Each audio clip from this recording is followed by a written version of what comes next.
saya bersyukur dan memberikan apresiasi kepada masyarakat Kota Ambon karena dalam fase pertama pelaksanaan PSBB tahap pertama ini yang hari ini dia akan berakhir ya jam 00 nanti malam, tetapi kita sudah mengambil keputusan untuk diperpanjang lagi untuk 2 minggu ke depan karena walaupun ya tingkat perkembangan dan tingkat kesembuhan itu dia menunjukkan grafik yang sangat positif dan signifikan, tetapi kita masih masuk pada zona merah dalam penilaian tugas besar ya. Nah, tetapi lewat PSBB yang diterapkan 2 minggu pertama ini terasa sekali pertama partisipasi masyarakat ya itu semakin positif dan dukungan dari masyarakat itu juga sangat-sangat signifikan. Walaupun memang ada kelompok-kelompok masyarakat juga yang terganggu karena kesulitan mereka ya, tapi secara umum itu dari hasil penilaian kita itu tingkat kesadaran dan optimisme masyarakat itu dia meningkat ya. Nah, antara lain misalnya dengan upaya-upaya yang kita laksanakan, terutama untuk upaya dia mengalami penurunan yang cukup signifikan, walaupun memang dia masih di bawah tingkat nasional. Nah, kita berharap nanti kalau tingkat nasional itu 5%, kita berharap itu dalam PSBB yang kedua ini dia bisa melampaui itu, berarti bisa lagi di bawah 5%. Jadi kalau kemarin data yang sudah dapat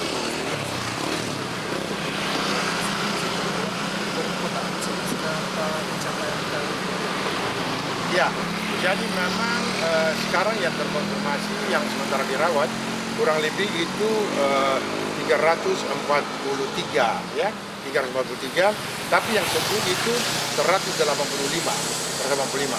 Tadi dilaporkan dari tim saya bahwa tadi hasil swab yang pertama kurang lebih itu 50 orang lagi itu sudah negatif. Nah, kalau misalnya ini dalam sehari 2 ini kita akan melaksanakan hasil swab yang kedua dari 50 orang ini dan itu ternyata juga dia negatif, nah itu berarti tingkat penyembuhan semakin tinggi lagi. Ini dampak daripada pergerakan orang yang memang kita batasi betul.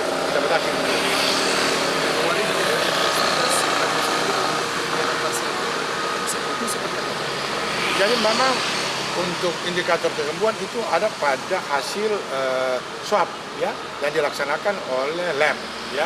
Nah, kan kita menggunakan PCR dan PCR itu. Tapi dua-dua itu akan dipakai sebagai indikator untuk menentukan seseorang dia sembuh atau tidak.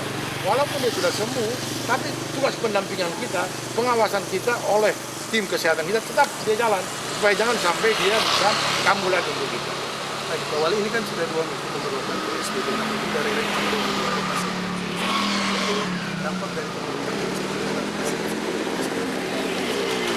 ya, jadi memang kita berharap untuk para pasien-pasien yang sembuh itu juga memberikan testimoni ya, paling tidak kepada keluarganya, kepada lingkungannya, dan itu akan betul-betul akan berdampak dalam rangka sosialisasi kepada masyarakat.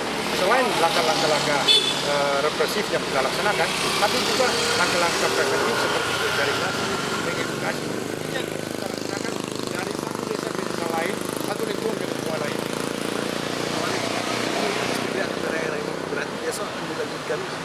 Besok kita akan lanjutkan lagi PSBB tahap kedua, tapi yang tahap kedua ini dari belajar dari pengalaman kita, maka tahap kedua ini ada beberapa kebijakan yang lebih ketat ya.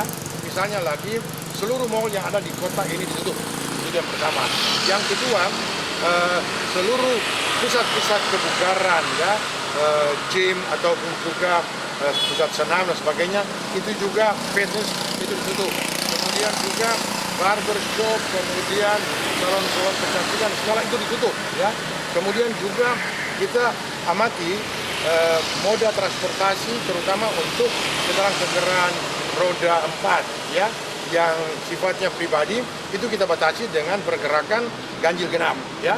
Nah, selain itu juga pusat pasar kita kendalikan betul dengan menghentikan sarana transportasi umum angkot yang mulanya itu kita tetapkan jam 7, kita menyesuaikan dengan pasar dari jam 6 lagi tutup.